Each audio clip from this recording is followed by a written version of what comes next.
Hello बच्चों, नमस्कार, good morning. कैसे हैं सभी लोग? उम्मीद करता हूँ बहुत अच्छे होंगे, बेहतर होंगे। तो साधारण ब्याज, सिंपल इंटरेस्ट, आज हम लोग फ्राइडे है तो हो सकता है कि आज हमारी जो एक क्लास है, जो हमारा टॉपिक है, ये एंड हो जाए। ज़्यादा क्वेश्चन इसमें बचे नहीं हैं। मुश्किल से 8-9 क्वेश्चन, 8-10 क्वेश्चन हैं जो बचे हुए हैं, लेकिन अच्छे सवाल हैं। वो लैंग्वेज थोड़ी सी बड़ी है उनकी, हालांकि सवाल तो एज यूजुअल हमारे आसान ही हैं, लेकिन लैंग्वेज थोड़ा सा उनका ऐसा है कि जिसको पढ़कर समझने में आपको थोड़ा सा टाइम लग सकता है। उसी को हमें सीखना है। ओके, तो चलिए करते हैं शुरू अपनी क्लास को। भाई, एक क्वेश्चन मैंने आपको कल होमवर्क दिया था, ये नहीं था ना? ये नहीं था, हाँ। पहले इसको कर लो। ये नहीं था, मुझे पता है, लेकिन आप पहले इसे करो, क्योंकि हमने कल जो लास्ट क्वेश्चन किया था जिसमें साधारण ब्याज बराबर था, ऐसा ही एक और सवाल मैं आपके लिए लेकर आया हूं। सवाल कह रहा है 26,000 को इस प्रकार दो राशियों में विभाजित किया जाता है कि एक भाग पर 10% की दर से 5 वर्ष का साधारण ब्याज, दूसरे भाग पर 9% की दर से 6 वर्ष के साधारण ब्याज के बराबर है। तो 10% की दर से 5 साल के लिए निवेशित राशि ज्ञात करो, क्या होगी? ये करा दिया था आई थिंक, ये सवाल ये शायद हो चुका था। एक बार देख के मुझे बताओ।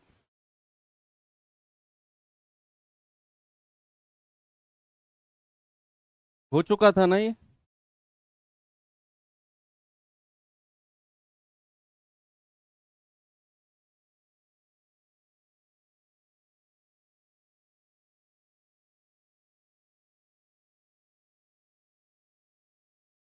नहीं, ये नहीं था। ये नहीं था वो। नहीं, ये नहीं था उसका। 675 आंसर, 675 आंसर था उसका। ये अलग है। कह रहा 26,000 को दो भागों में बांटा है। एक भाग पर 10% 5 साल के लिए, दूसरे भाग पर 9% 6 साल के लिए।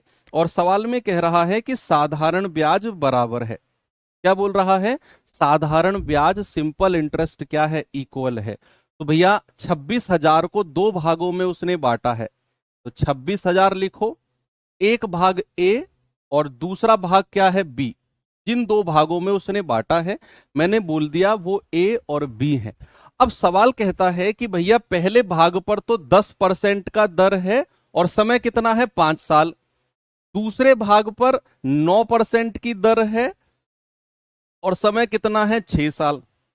और सवाल कहता है दोनों का सिंपल इंटरेस्ट, दोनों का साधारण ब्याज बराबर है। भैया एक बात बताओ, अगर मैं पहले भाग की बात करूं तो 10% की दर है, तो 5 साल का ब्याज कितना हो जाएगा? 10 पंजे 50%। दूसरे भाग पर 9% की दर है, तो 6 साल का ब्याज कितना हो जाएगा? 9 6 54%। क्या उसने बोला है कि साधारण ब्याज तो भैया बराबर है? तो क्या मैं ये कह सकता हूं कि 50% ऑफ पहला वाला भाग क्या है? ए, बराबर 54% ऑफ दूसरा वाला भाग क्या है? बी। क्या ये दोनों साधारण ब्याज बराबर कर दिया आपने? यस। तो भैया आप दो से काटोगे 25 बार, दो से काटोगे 27 बार। तो अगर ए और बी का रेशियो आपसे पूछा जाए तो ए के सामने 27 और बी के सामने 25। तो ये रेशियो है, ये अनुपात है जिस अनुपात में बांटा गया है। तो हम कहेंगे 27 और 25 52। और 52 यूनिट की वैल्यू कितना रुपया है? 26,000। तो भैया एक यूनिट की वैल्यू कितनी आएगी? 26,000/52। तो 26 दूनी 52 और 2 पंजे 10, यानी कि एक यूनिट की वैल्यू आ गई 500। कितनी आ गई भैया? 500। आपसे कह रहा है 10% पर जो पैसा दिया गया है वो कितना है। तो 10% पर तो ए यानी कि 27 यूनिट दिया गया है। तो 27 × 500 यानी कि 27 पंजे 135 होता है। आपका जवाब आ जाएगा कि सर 13,500 हमारा सही जवाब है। तो ये एक और सवाल मैंने आपको करा दिया जिसमें साधारण ब्याज बराबर होता है और आपको बस क्या करना है? ब्याज की दर को समय से गुणा करके आपस में इक्वल करना है। रेट ऑफ इंटरेस्ट को टाइम से मल्टीप्लाई करके आपस में इक्वल करना है। बस इतना सा काम आपने यहां पर देखना है। चलिए आगे चलते हैं बच्चे अपने आगे। ये था शायद क्वेश्चन जो मैंने आपको दिया था, है ना। चलो देखते हैं क्या है सवाल में, और बताओ आप मुझे इसका क्या कैसे कर सकते हैं।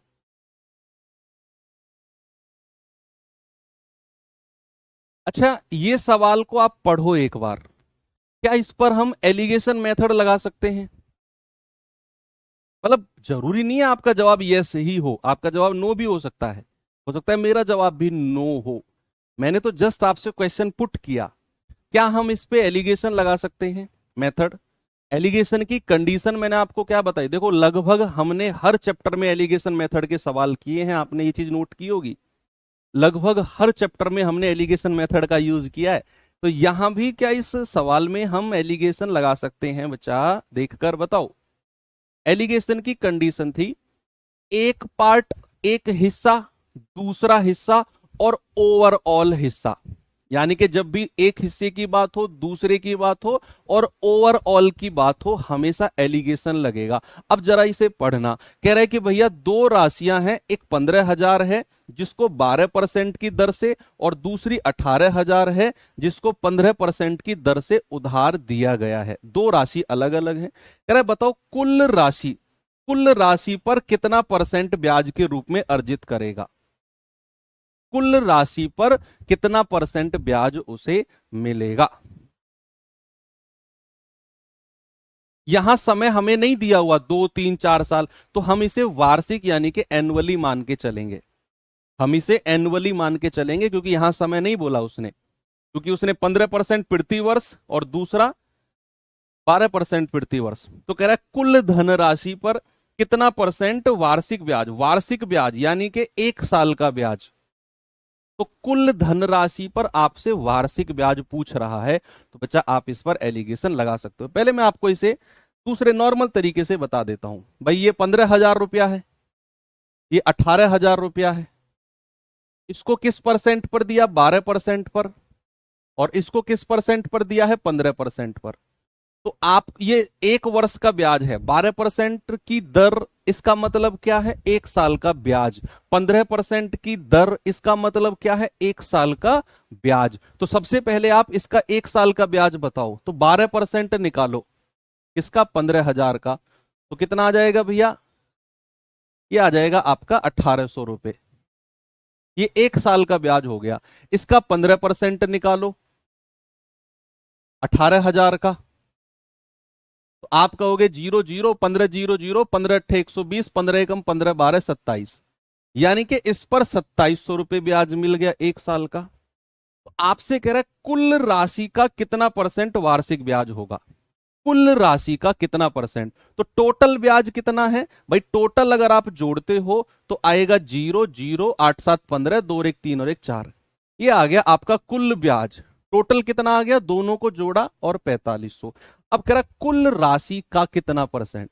कुल राशि कितनी है? अगर आप इन दोनों को जोड़ोगे तो आप कहोगे सर ये आ जाएगा आपका 18 15 कितना होता है? 33,000।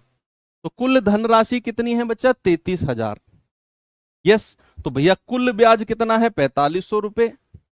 और कुल धनराशि कितनी है? दोनों को जोड़ा 33,000 और गुणा 100। बस यही आपको करना है। 2 जीरो से 2 जीरो, 1 जीरो से 1 जीरो, 3 से जाएगा 11 बार, 3 से जाएगा 150 बार, यानी कि आपका जवाब है 150/11%।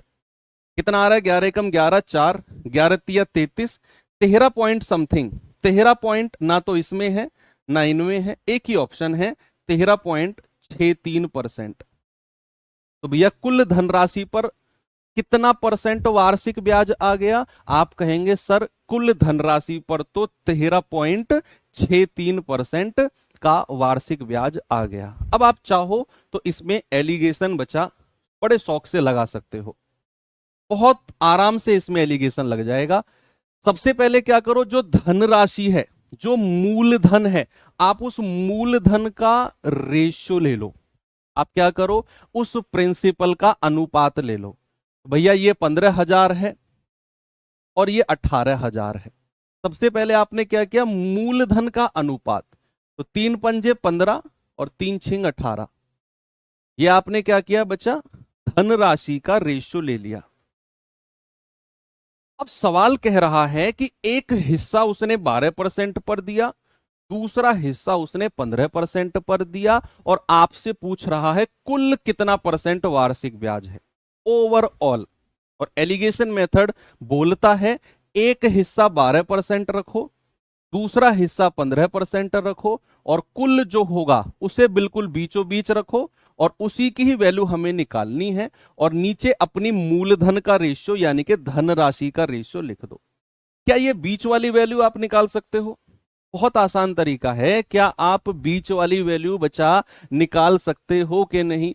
इन दोनों की मल्टीप्लाई 12 पंजे 60, इन दोनों की मल्टीप्लाई 15 छिक्के 90 बटा, और इन दोनों का सम यानी कि इन दोनों का योग 5 और 6 11, तो कितना हो गया 150/11। और अभी अभी हमने सॉल्व किया है कि भैया 13.63% आ गया। देखो इसमें क्या आपको ज्यादा मेहनत करनी पड़ी या फिर इसमें ज्यादा मेहनत करनी पड़ी? अब आप इसे खुद डिसाइड कर लो कि आपको इसमें ज्यादा मेहनत करनी पड़ी या फिर आपको इसमें ज्यादा मेहनत करनी पड़ी। देख लो, ठीक है। तो एलिगेशन मेथड लगाने की विधि, सबसे पहले ये देखो कि कहां लग सकता है। अब जैसे इसे देखो एक बार,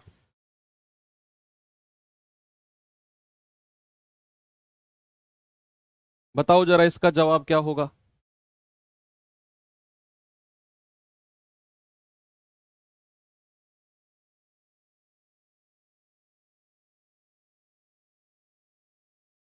क्या है भाई सवाल में? सवाल है 10,000 धनराशि का हिस्सा, कह रहा है एक हिस्सा तो 8% पर और बचा हुआ हिस्सा 10% पर दिया गया। कह रहा है कि यदि औसत ब्याज की दर 9.2 है, औसत ब्याज की दर मतलब ओवरऑल पूरे पैसे पर जो ब्याज की दर है वो 9.2% है। ओके, अब कह रहा है बताओ दोनों हिस्से क्या क्या होंगे।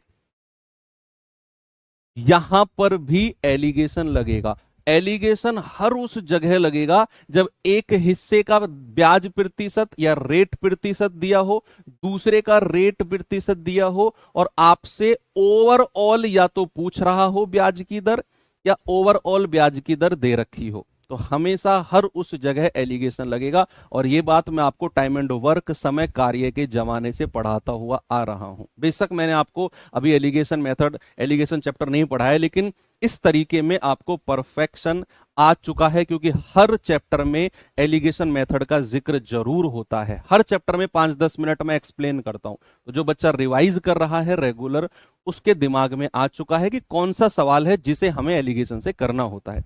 एक, दूसरा और दोनों का मिलाकर कह रहा है एक हिस्सा 8% पर और दूसरा हिस्सा कितने पर, 10% पर, और आपको बोला है कि औसत ब्याज की दर। प्यारे बच्चे क्या बोला है? औसत ब्याज की दर। जो औसत वाली आती है वो ओवरऑल यानी कि बीच में आती है। कितना भाई मेरे भाई? 9.2%। क्या आप नीचे का रेशियो निकाल सकते हो? क्या आप नीचे का अनुपात बड़े आराम से निकाल सकते हो? बड़े में से छोटा घटाना है। 10 में से 9.2 गया 0.8, और 9.2 में से 8 गया तो 1.2। भाई 9.2 में से अगर आप 8 को माइनस करते हो तो 1.2 ही तो आएगा, और अगर आप 10 में से 9.2 घटाते हो तो 0.8। देखो पॉइंट से पॉइंट हटा दो, 4 दूनी 8 और 4 तिया 12। ये जो रेशियो आया है नीचे, ये मूलधन यानी कि प्रिंसिपल का रेशियो बना है। किसका भैया? प्रिंसिपल का रेशियो बना है। और ओवरऑल प्रिंसिपल तो हमें दिया हुआ है कितना? 10,000। तो क्या मैं ये कह सकता हूं 2 और 3, 5 यूनिट की वैल्यू है 10,000, 1 यूनिट की वैल्यू आएगी 5 दूनी 10 यानी कि 2,000। तो आपसे क्या कह रहा है? दोनों हिस्से, 2 यूनिट की वैल्यू 2 गुणा 2,000 यानी कि 4,000, और 3 यूनिट की वैल्यू 3 गुणा 2,000 यानी कि 6,000। तो आपका जवाब है 4,000 और 6,000। ऑप्शन नंबर डी हमारा बिल्कुल सही है। बताओ आसान सवाल है कि नहीं?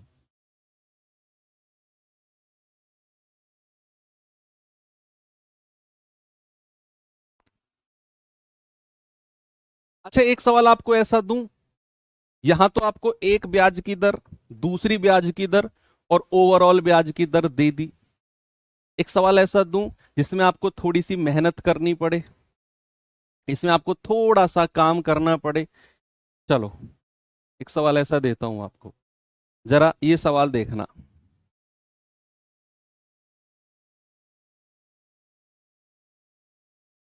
पढ़ो आराम से।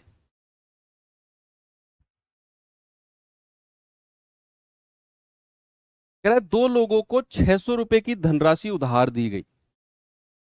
दो लोग हैं, उन्हें 600 रुपए की धनराशि उधार दी गई। कह रहा है एक को 5% वार्षिक दर से और दूसरे को 13% की वार्षिक दर से।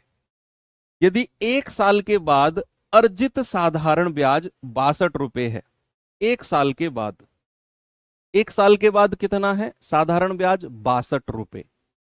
तो कह रहा है बताओ प्रत्येक दर पर उधार दी गई धनराशि कितनी है। अब यहां पर है क्या सवाल, मेरी जेब में 600 रुपए हैं। मेरी जेब में कितने हैं? 600 रुपए। मुझे दो लोगों में इनको बांटना है। एक को मैं देता हूं 600 का कुछ हिस्सा और उसे मैं देता हूं 5% की दर पे। दूसरे को मैं देता हूं बचा हुआ हिस्सा 13% की दर पे। और एक साल के बाद दोनों से मिलाकर, क्या बोला मैंने, एक साल के बाद दोनों से मिलाकर मुझे 62 रुपए का ब्याज मिलता है। कितने का बचा? 62 रुपए का ब्याज मिलता है। कह रहा है बताओ कितना कितना पैसा दिया गया था। तो सबसे पहले क्या मैं एलिगेशन लगा सकता हूं? हाँ सर, क्योंकि 600 रुपए का एक हिस्सा 5%, दूसरा 13% और ओवरऑल हमें 62 रुपए का ब्याज दिया गया है। बेशक ओवरऑल हमें 62 रुपए का ब्याज दिया गया है, क्या मैं ओवरऑल ब्याज की दर यानी कि ओवरऑल रेट ऑफ इंटरेस्ट निकाल सकता हूं? बोलो, क्या मैं overall rate of interest, overall ब्याज की दर निकाल सकता हूं कि नहीं? सर, ब्याज की दर क्या होती है? एक साल का ब्याज। भाई एक साल का ब्याज कितना है? 62 रुपए। सपोज अगर यहां पर 2 साल का दिया होता कि भैया 2 साल का 62 रुपए है, तब भी मैं एक साल का ब्याज निकालता कि 2 साल का अगर 62 है तो एक साल का 31। क्योंकि मुझे क्या करना है, मुझे ओवरऑल ब्याज की दर, ओवरऑल रेट ऑफ इंटरेस्ट चाहिए। तो यहां तो एक साल का ब्याज है, मैं क्या निकाल रहा हूं? Overall rate, overall rate of interest. तो कैसे निकलेगा? एक साल का ब्याज, एक साल का 62 दिया हुआ है, बटा मूलधन, ओवरऑल मूलधन कितना है? 600 और गुणा 100। 2 जीरो से 2 जीरो गया, 2 से कटेगा 31 बार, 2 से कटेगा 3 बार, यानी कि 31/3%। पॉइंट वगैरह में मत निकालना, इसको ऐसे ही रहने दो। 31/3% ये मेरी ओवरऑल ब्याज की दर है। हो गया सवाल। भाई एक ब्याज की दर कितनी है? 5%। दूसरी कितनी है? 13%। और ओवरऑल कितनी है उसे सेंटर में रखते हैं, 31/3%। अब दिक्कत है कि इसके बटे में 3 है सर। दिक्कत क्या है कि सर इसके बटे में 3 है, और इसका भी मैंने इलाज आपको बताया कि अगर किसी के बटे में कोई संख्या है तो आप उसकी मल्टीप्लाई तीनों में कर दो। जैसे यहां बटे में 3 है तो यहां भी 3 से गुणा, यहां भी, तो फिर यहां भी, तीनों में क्या करो? 3 से गुणा कर दो। ये 3 कट गया, 31 बचा, 5 तिया 15, 13 तिया 39। क्या अब कोई दिक्कत है आपको? भाई ये 31/3 था, मैंने ऐसे ही लिख दिया। फिर मैंने कहा कि ये 3 हमें प्रॉब्लम दे रहा है, तो हमने 3 की गुणा यहां भी करी, यहां भी करी और यहां भी कर दी। हो गया सिंपल, हो गया सिंपल। अब क्या करो? बड़े में से छोटा घटा दो। 39 में से 31 गया 8, और 31 में से 15 गया 16। तो क्या रेशियो बना? 8 एकम 8, 8 दूनी 16। भैया यही रेशियो मूलधन यानी कि प्रिंसिपल का है, 1:2 का। यही रेशियो मूलधन का है। आपके पास 600 रुपए हैं, 1:2 में बांट दो, तो 2 और 1 3 यूनिट का मतलब 600, 1 यूनिट का मतलब 600/3 यानी कि 200। तो भैया 1 यूनिट की वैल्यू 200 और 2 यूनिट की वैल्यू कितनी आएगी? 400। कितनी आएगी? 400। तो क्या पैसा आ गया? 200, 400, ऑप्शन नंबर ए। अच्छा सवाल है, ठीक है। आपने सबसे पहले क्या किया, आपने ओवरऑल रेट निकाला। ओवरऑल रेट क्या होता है, 1 साल का ब्याज बटा मूलधन गुणा 100। तो हमें 1 साल का ब्याज कितना दे रखा है, 62, बटा मूलधन कितना है 600 गुणा 100। तो ओवरऑल आ गया 31/3। मैंने एक तरफ 5% रखा, एक तरफ 13 और बीच में रख दिया 31/3। अब ये बटा 3 मुझे दिक्कत दे रहा था, तो मैंने 3 की गुणा तीनों में कर दी, इस 3 की मल्टीप्लाई यहां भी यहां भी यहां भी, तो मिला 31, 15 और 39। बस एलिगेशन लगा दिया, बड़े में से छोटा घटाया, बड़े में से छोटा घटाया, रेशियो आ गया 1 2, 2 और 1 3 यूनिट की वैल्यू टोटल 600 के बराबर, 1 यूनिट 200, 200 और 400 आपका मूलधन आ गया, प्रिंसिपल आ गया। ओके, चलो आगे बढ़ते हैं, ये सवाल पे आ जाओ। अब इस सवाल में देखते हैं कि एलिगेशन लग सकता है कि नहीं। भाई जितने भी क्वेश्चन मैं आज आपको करा रहा हूं ना, ये साधारण ब्याज के सारे बेस्ट क्वेश्चन है। तो अगर आपको ये थोड़ी सी प्रॉब्लम दे सवाल, तो ज्यादा दिक्कत मत मानना, क्योंकि ये सारे बेस्ट लेवल के क्वेश्चन हैं। ये सवाल इक्का दुक्का पूछे जाते हैं एग्जाम में, ऐसा नहीं भर भर के इसी लेवल का एग्जाम पेपर बनता है क्या, नहीं। मान लो 20 क्वेश्चन आ रहे हैं या 25 क्वेश्चन आ रहे हैं, जो भी है, 1 या 2 क्वेश्चन इस लेवल का रहता है। तो हर चैप्टर का लास्ट जब हम करते हैं, आप भी जानते हैं, लास्ट की क्लास में सारे अच्छे लेवल के क्वेश्चंस को मैं उठाता हूं। तो ये सारे अच्छे लेवल के क्वेश्चन है, थोड़ा सा दिमाग पे जोर आपका डलेगा इसमें, तो वो आदत आपको अब डल चुकी है। वैसे सवाल कह रहा है कि 5:3 के अनुपात में, अनुपात वाली दो राशियों को 2 वर्षों के लिए क्रमशः 7% और 9% साधारण ब्याज की दर पर निवेश किया गया। कह रहा है यदि 2 साल के बाद 620 रुपए का ब्याज है, तो 9% की दर पर कितना धनराशि दी गई थी। अच्छा, ये सवाल पे क्या हम एलिगेशन लगा सकते हैं? थोड़ा सा दिमाग में कैलकुलेशन करो कि अगर मैं ओवरऑल ब्याज की दर लगाने गया, अगर मैं ओवरऑल ब्याज की दर लेने गया, तो ओवरऑल 2 साल में कितना है 620, 1 साल में कितना होगा 310। लेकिन मेरे पास मूलधन यानी कि प्रिंसिपल नहीं है। भाई ओवरऑल ब्याज की दर क्या होती है, 1 साल का ब्याज बटा मूलधन गुणा 100। क्या मुझे मूलधन दिया हुआ है? नहीं, मुझे तो 5:3 के रेशियो में दिया हुआ है मूलधन। तो यहां जब मैं एलिगेशन लगाने जाऊंगा तो मुझे थोड़ी सी प्रॉब्लम हो सकती है। लेकिन मैं एक काम जरूर कर सकता हूं, मैं ओवरऑल ब्याज की दर लगा निकाल सकता हूं, ओवरऑल ब्याज की दर मैं निकाल सकता हूं।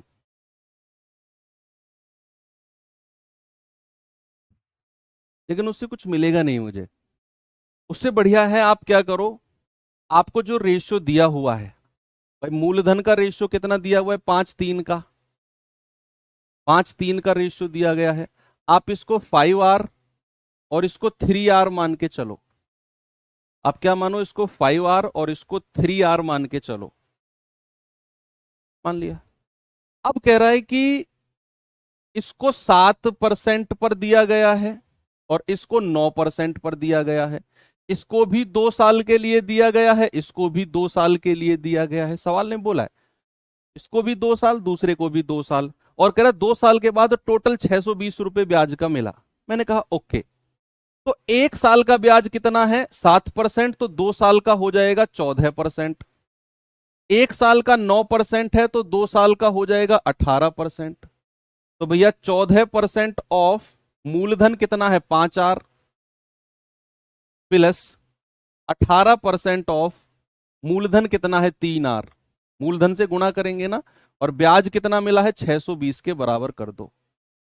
भाई 2 साल का ब्याज मिला 18%, 2 साल का ब्याज मिला 14%, तो ये 14% किसका, 5R यानी कि मूलधन का। ये 18% किसका, 3R यानी कि मूलधन का।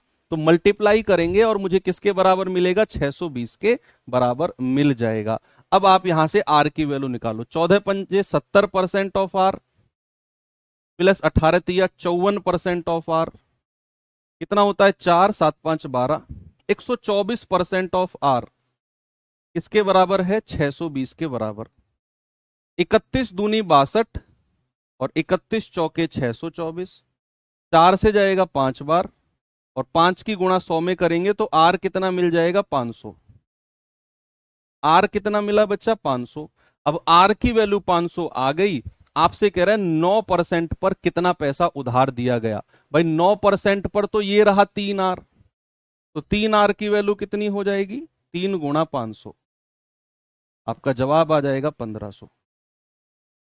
ये पैसा आपका 9% पर उधार दिया गया है।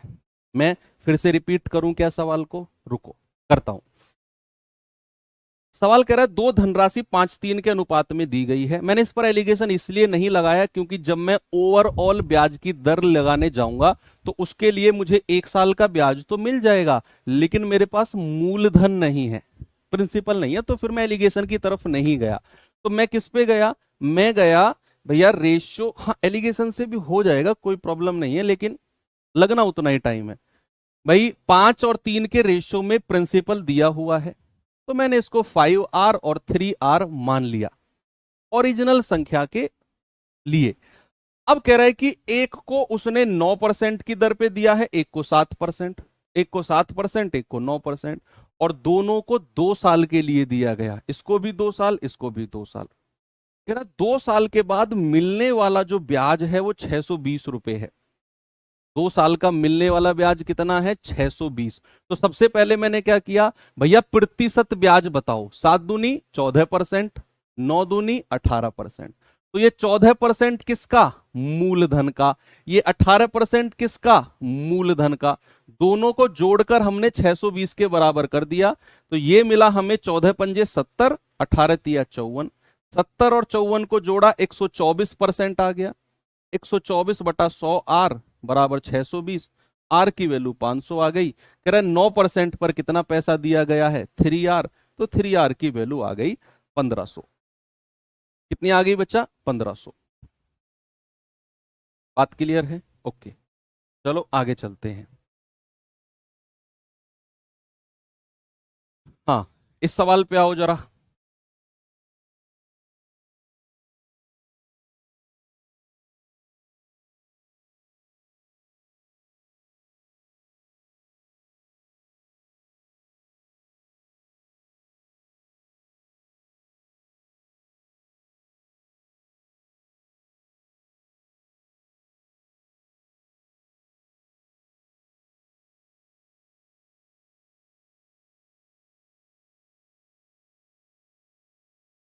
कह रहा है कि किसी व्यक्ति ने अपने 15 वर्ष और 13 वर्ष आयु वाले दो पुत्रों के में दो पुत्रों के अकाउंट में 1,45,600 की राशि विभाजित कर दी। तो अलग अलग पैसा विभाजित किया अकाउंट में। पहले ये पढ़ो, मैं इसको आपको समझाऊंगा, बिल्कुल नॉर्मल लैंग्वेज में समझाऊंगा। कह रहा दोनों पुत्रों ने अपने हिस्सों को 10% वार्षिक साधारण ब्याज पर निवेश किया, सिंपल इंटरेस्ट पर। यदि प्रत्येक को उसकी 18 वर्ष की आयु होने पर बराबर धनराशि मिली हो तो छोटे पुत्र ने अपने अकाउंट में कितना पैसा निवेश किया था। अब मैं समझाता हूं एक्चुअल में ये सवाल है क्या, समझना। भाई 1,45,600 रुपए थे। नहीं ये एलिगेशन नहीं होगा, ये एलिगेशन से नहीं होगा बच्चा। हर वो सवाल जिसमें 2 रेट ऑफ इंटरेस्ट दे रखे हो वो एलिगेशन से नहीं होता है, थोड़ा दिमाग लगाना पड़ता है। एक हिस्सा दूसरा हिस्सा ओवरऑल दिया हो उसे एलिगेशन से करते हैं। सुनो अब, सामने देखो सभी लोग। 1,45,600 रुपए थे एक व्यक्ति के पास। उसने सोचा यार मैं अपने 2 बेटों के अकाउंट में ये पैसा डलवाता हूं। अब 2 बेटे हैं उसके, एक 15 साल का है और एक 18 साल का है। अगर आपने ये पूरी बात मेरी सुन ली ना और पेन कॉपी लेके लगे पड़े हो सवाल को करने में, यार थम जाओ, मुझे पता है बहुत बड़े मैथमेटिशियन हो तुम, सामने देख लो, मतलब ध्यान ही नहीं है मेरी बात पे यार। हाँ आपसे ही कह रहा हूं, सुनो। 1,45,600 रुपए को 2 बेटों के हिस्सों में डाला। एक की उम्र 15 साल है, एक की 13 साल है। अब उसने क्या सोच के डाला कि जब ये दोनों 18 साल के होंगे ना, तो इनको बराबर धन राशि मिलेगी। बराबर धन राशि मिलेगी का मतलब क्या है कि इनको मिलने वाला पैसा बराबर होगा, मतलब कि इनका अमाउंट बराबर होगा, इनका मिश्र धन बराबर होगा, ये उसने बोला है। अब ये लिखा है ना उसने कि जब उन दोनों प्रत्येक को उसकी 18 वर्ष की आयु होने पर बराबर धन राशि मिलेगी। बराबर धन राशि मिलेगी का मतलब है कि बराबर अमाउंट मिलेगा। अब यहां पर सवाल आप समझ गए। करना कैसे है सुनो। उसके दो बेटे हैं, ये उसका पहला बेटा है ए और ये दूसरा बेटा है बी। यानी कि मैं ये भी कह सकता हूं ये पहले बेटे के अकाउंट में पैसा डाला और ये दूसरे बेटे के में, पहले बेटे के में ए रुपया, दूसरे बेटे के में बी रुपया अकाउंट में डाला। दोनों ए और बी मिलाकर 1,45,600 के बराबर है। अब जो ए था वो 15 वर्ष का था, एज कितनी थी 15 वर्ष, और दूसरे की एज कितनी थी 13 वर्ष।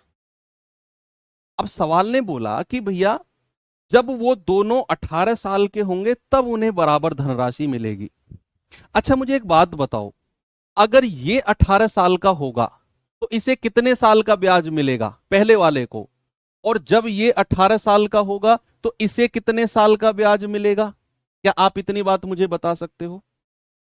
इतना तो बता ही सकते हो काम यार, इतना तो कर ही सकते हो कि जब जो 15 साल वाला बच्चा है ये 18 का होगा तो क्या इसे 3 वर्ष का ब्याज मिलेगा, और जो ये 13 साल वाला है जब ये 18 का होगा तो इसे 5 वर्ष का ब्याज मिलेगा।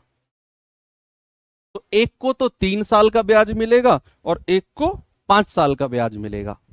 एक को 3 साल का ब्याज और एक को 5 साल का ब्याज मिलेगा। दोनों का रेट ऑफ इंटरेस्ट 10% है। भाई 10% पर ही दिया है ना दोनों ने अपना हिस्सा साधारण ब्याज पर। ठीक है, अब मुझे एक बात बताओ, अगर इसका रेट ऑफ इंटरेस्ट 10% है तो 3 साल में कितना ब्याज मिलेगा इसको? 30%। इसका रेट 10% है तो 5 साल में कितना मिलेगा इसको? 50%। लेकिन सवाल ने क्या बोला है? सवाल ने बोला है उनको मिलने वाली धन राशि बराबर है, उनको मिलने वाला अमाउंट बराबर है। अगर ब्याज 30% है तो अब मैं अमाउंट की बात करता हूं तो इसका अमाउंट कितना होगा? मिश्र धन की बात करता हूं, मिश्र धन की। तो भैया ये अगर 30% ब्याज है, 30% ब्याज है तो अमाउंट हो जाएगा 130%, 100 में जोड़ दो, और इसका मूलधन ए। ये अगर ब्याज 50% है तो अमाउंट हो जाएगा 150%, और इसका मूलधन है बी, और दोनों का अमाउंट बराबर कर दो क्योंकि सवाल ने बोला है कि बराबर धनराशि। इससे बेस्ट तरीका इस सवाल का हो ही नहीं सकता। मैं फिर से रिपीट करता हूं सवाल को। कह रहा है एक व्यक्ति के पास 1,45,600 रुपए थे, दो बेटों के हिस्सों में बांटने हैं। मैंने कहा ए और बी, उसने दिया पैसा। अब एक की उम्र 15 साल है, एक की 13 साल है, तो जब दोनों 18 साल के होंगे तो दोनों को बराबर पैसा मिलेगा। तो जब ये 18 साल का होगा तो इसे 3 साल का ब्याज, जब ये 18 साल का होगा तो इसे 5 साल का ब्याज। दोनों का रेट 10% है ब्याज की दर, तो इसे कितना ब्याज मिला होगा? 10 या 30। इसे कितना मिला होगा? 50%। अमाउंट मिश्र धन कितना कितना है? अगर ब्याज 30% है तो 100% में जोड़ दो 130%। अगर ब्याज 50% है तो 150% मिश्र धन। मूलधन इनका ए और बी है, मिश्र धन को बराबर करके ए और बी का रेशियो निकाल लो। भाई ये जाएगा 13 बार और ये जाएगा 15 बार, तो ए और बी का रेशियो कितना आ गया? ए के सामने 15 और बी के सामने 13। बस इस रेशियो में बांट दो, इसे हो गया क्वेश्चन। तो 15 और 13 कितना हो गया? 28। उसकी वैल्यू है 1,45,600। तो एक यूनिट की वैल्यू कितनी आएगी? 1,45,600 बटा 28। 14 दूनी 28, 14 एकम 14, 14 चौके 56, 2 से कटेगा 5200 बार। तो एक यूनिट 5200। क्या कह रहा है? छोटे पुत्र को कितनी पैसा उसने निवेश किया है? तो छोटा पुत्र यानी कि जो 13 साल का है बी, तो 13 गुणा 5200। तो 0 0 13 दूनी 26 हासिल का 2, 13 पंजे 65 और 2 67, यानी कि 67,600 रुपए जो है छोटे बेटे ने निवेश किया है। ये बहुत महंगा सवाल है बच्चा, डबल स्टार लगाकर महंगा सवाल लिखना इसे। हर बच्चा इस सवाल को नहीं कर पाता एग्जाम में बैठकर, और अगर आपने वो सवाल कर लिया जिसे हर बच्चा नहीं कर पाता, तो समझ जाना आप रेस में पैदल नहीं चल रहे होगे, आप रेस में क्रिस बन के एक कदम दूसरा कदम ऐसे रेस में आगे बढ़ रहे होगे, अगर आपने वो सवाल कर लिया जिसे सब नहीं कर पाते हैं। तो क्रिस वाली चाल होगी आपकी, ऋतिक रोशन वाली। चलो एक सवाल और दूं ऐसा ही, एक सवाल और देता हूं, ये सवाल करिए।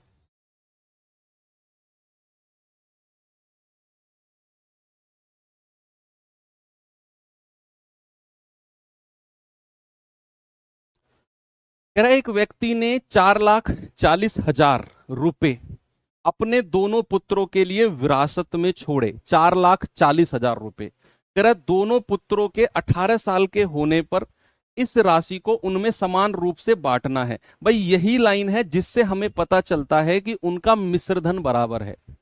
आप मुझे एक बात बताओ, अगर आपके फादर आपके अकाउंट में 2 लाख रुपए आज जमा कर दें और आपको 10 साल बाद 4 लाख रुपए वापस मिल जाए, तो जो आपके पास 4 लाख रुपए आया, क्या आपके फादर ने 4 लाख रुपए जमा किए थे? नहीं सर, पापा ने तो 2 लाख किए थे। तो जो फिर आपको 4 लाख मिला ये क्या है? यानी कि आपको प्राप्त हुआ, आपको धनराशि मिली 4 साल बाद, वो क्या है? वो मिश्रधन है, वो अमाउंट है 4 लाख रुपए।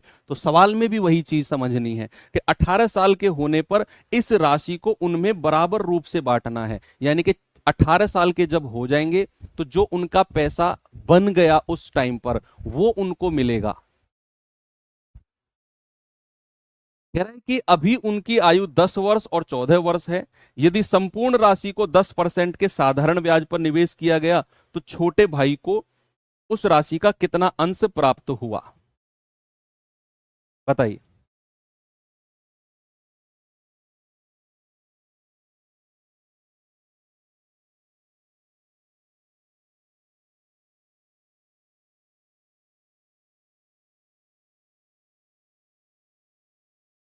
भाई जब वो 18 साल के होंगे तो राशि को समान रूप से यानी कि इक्वली डिवाइड करना है, बराबर। तो मिश्रधन क्या है? दोनों का बराबर है। अब 4,40,000 रुपए हैं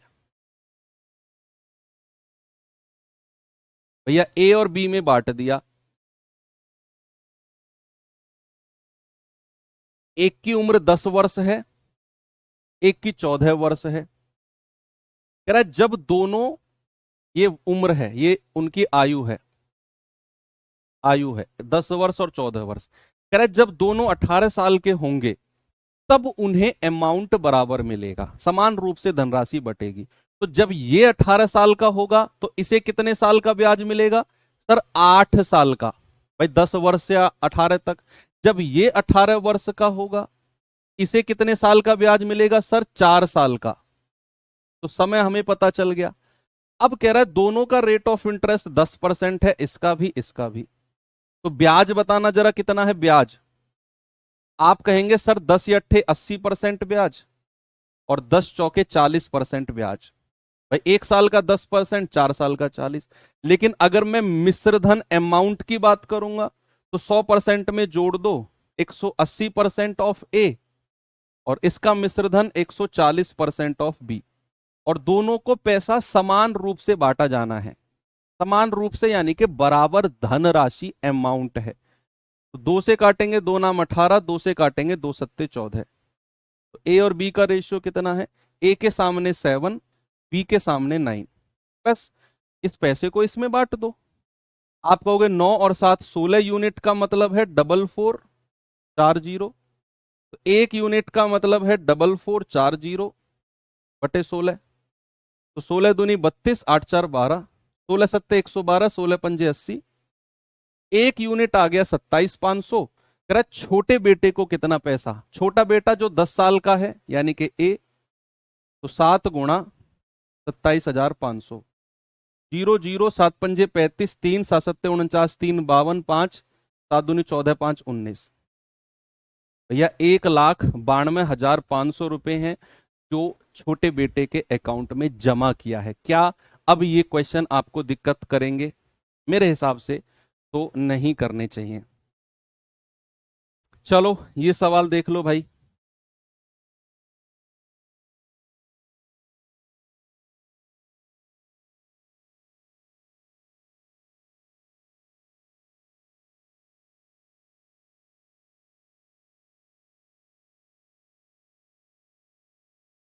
बताओ जरा।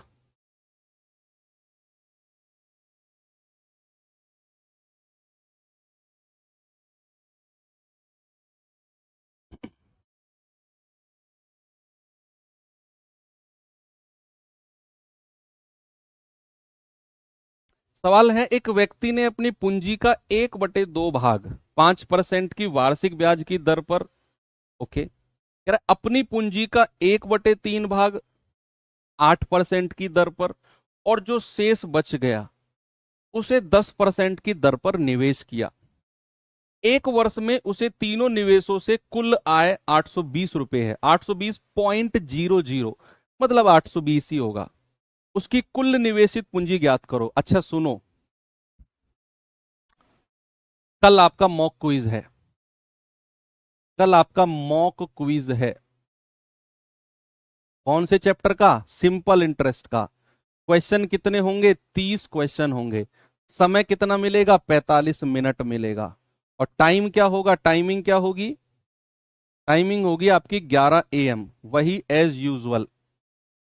तो भैया लिख लो, नोट कर लो, रिवाइज कर लेना। और 30 क्वेश्चन में से मैक्सिमम क्वेश्चन स्कोर करेक्टली आपको करने हैं। ध्यान रखना बच्चा। मुझे बहुत उम्मीद है आप लोगों से। मैं ये चाहता हूं कि टॉपर इसी बैच से निकले।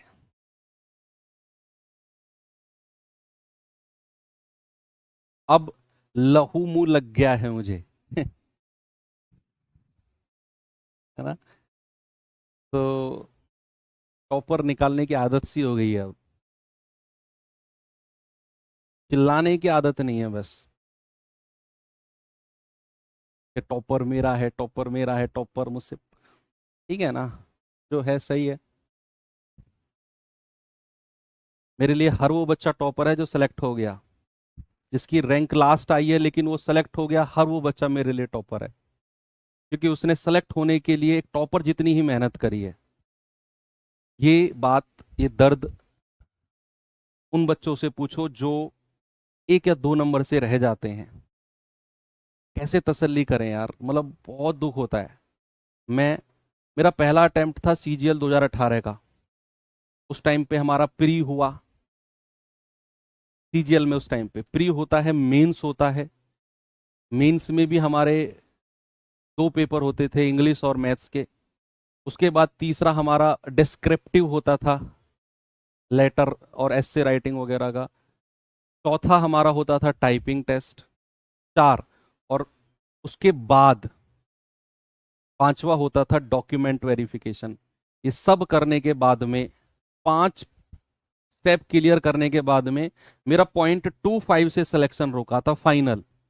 0.25 नंबर से। मेरे आज भी याद है, कट ऑफ शायद 527.75 पे लगी थी, और मेरे 527.5 नंबर थे फाइनली। तो वो बहुत तसल्ली, लेकिन फिर उसको मैंने मैनेज कर लिया और 2019 में हो गया। तो जो भी बच्चे रुकते हैं ना, उनको बस थोड़ा सा तसल्ली रखना चाहिए कि हम बस होने वाले हैं। हम बस होने वाले हैं। ये बहुत तगड़ा मोटिवेशन होता है। हाँ, सवाल क्या कह रहा है कि 1/2 भाग 5% पर, 1/3 भाग 8% पर, और जो बच गया उसे 10% पर। कह रहा है 1 साल में टोटल 820 रुपए ब्याज पे मिले, तो कितना पैसा उसने निवेश किया था? कितना पैसा है जो उसने निवेश किया था? कैसे करें भाई? हमें पता ही नहीं कितना हिस्सा उसने अलग अलग हिस्सों में डिवाइड किया। हमें मूलधन दिया ही नहीं है। हमें तो मूलधन दिया ही नहीं है। हमें तो बोला है 1/2 भाग 5%, 1/3 भाग 8%, जो बच गया उसे 10%। तो फिर ऐसे सवालों में जहां पर वो हिस्से बांट के रखता है, जहां पर वो हिस्से बांट के रखता है, हम मूलधन को कुछ मानकर चलेंगे। क्या मान के चलेंगे? जो उसने हिस्सा दिया हुआ है ना 1/2 और 1/3 ऐसे लिखो, और जो 2 है और 3 है इसका एलसीएम बताओ मुझे। एलसीएम ऑफ 2 और 3 कितना है? 6। भाई हमें प्रिंसिपल पता ही नहीं कितना है, तो हमें मूलधन कुछ तो मान के चलना पड़ेगा ना। तो हम क्या मूलधन मानेंगे? 1/2 भाग और 1/3 भाग का एलसीएम, डिनोमिनेटर का 2 और 3 का एलसीएम कितना है? 6। मानकर चलो कि आपका जो मूलधन है वो 6R है। ऐसे मान के चलो कि आपका जो मूलधन है वो 6R है। अब उसने बोला 1/2 भाग, तो 6R का 1/2 भाग करोगे कितना आएगा? 3। भाई 6 को 1/2 से गुणा करो, इसका 1/3 भाग 1/3 से गुणा करोगे 2R आएगा। और जो शेष बच गया कितना है जरा बताना भाई? 3 और 2 5, शेष कितना बच गया? R। 6 में से अगर आप 3 और 2 5 माइनस कर दोगे शेष कितना आएगा? R। मैं फिर से रिपीट करता हूं, जरा सुनना। मैंने क्या बोला? उसने कहा कि 1/2 भाग 5%, 1/3 भाग 8% और जो शेष है उसको 10%। हमें नहीं पता मूलधन कितना है, हमें नहीं पता प्रिंसिपल कितना है, तो मैंने बोला कि 1/2 और 1/3 में 2 और 3 का एलसीएम ले लो 6, और मान लो 6R मेरा प्रिंसिपल है, मूलधन है। उसके बाद क्या करना है? आप इसका 1/2 निकालो, इसका 1/3 निकालो, 3 और 2 5, 6 में से 5 गया, शेष बचा R। अब कह रहा है इसको तो उसने 5% पर दिया, 1/3 भाग को 8% पर, और जो शेष बच गया उसे 10% पर। वह समय कितना है? 1 साल का ही है भाई, 1 साल में उसे 820 मिला है, तो 1 साल का ब्याज कितना हो गया? 5 तिया 15% ऑफ R, 8 दूनी 16% ऑफ R और 10% ऑफ R। तीनों को जोड़ दो, कितना आ गया? 16 15 31 10, 41% ऑफ R किसके बराबर है? 820 रुपए के। R की वैल्यू निकाल के बता दो मुझे। 41/100, R बराबर 820। भाई 41 दूनी 82 होता है 20 बार, और 100 की गुणा करोगे तो R की वैल्यू कितनी आ जाएगी? 2000। भाई 100 की गुणा 20 में करोगे तो R की वैल्यू कितनी आ जाएगी? 2000। अब R की वैल्यू 2000 आ गई। क्या करा? कितना पैसा निवेश किया, कितना पैसा उसने निवेश किया, आप 6R की वैल्यू निकाल दो। तो 6R की वैल्यू कितनी है? 6 गुणा 2000। आपका जवाब कितना है? 12000। ये लो, कितना पैसा निवेश किया उसने? 12000। बस यही काम आपने करना है। 820 तीनों, उसे तीनों निवेश से प्राप्त आय है, ये इनकम है उसकी, तीनों से इनकम उसकी कितनी है? 820 रुपए। ओके, तो कितना पैसा निवेश किया उसने? 12000 रुपए। अच्छा क्वेश्चन है, इंपॉर्टेंट क्वेश्चन, नोट करना इसे, बहुत अच्छा सवाल है बच्चा।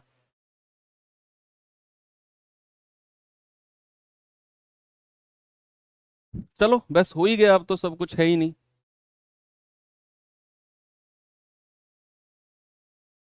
ठीक है, अब तो बस नए नए सवाल आपको देखने को मिलेंगे। लैंग्वेज हो सकता है सवालों की अलग अलग हो, कॉन्सेप्ट अलग नहीं होगा। बच्चे याद रखना, साधारण ब्याज में अगर आपको कोई क्वेश्चन ऐसा लगे कि ये सर ने नहीं कराया, तो सर पे ठीकरा मत फोड़ना, मेरे ऊपर ठीकरा मत फोड़ना। मैंने कॉन्सेप्ट के हर क्वेश्चन आपको कराए हैं।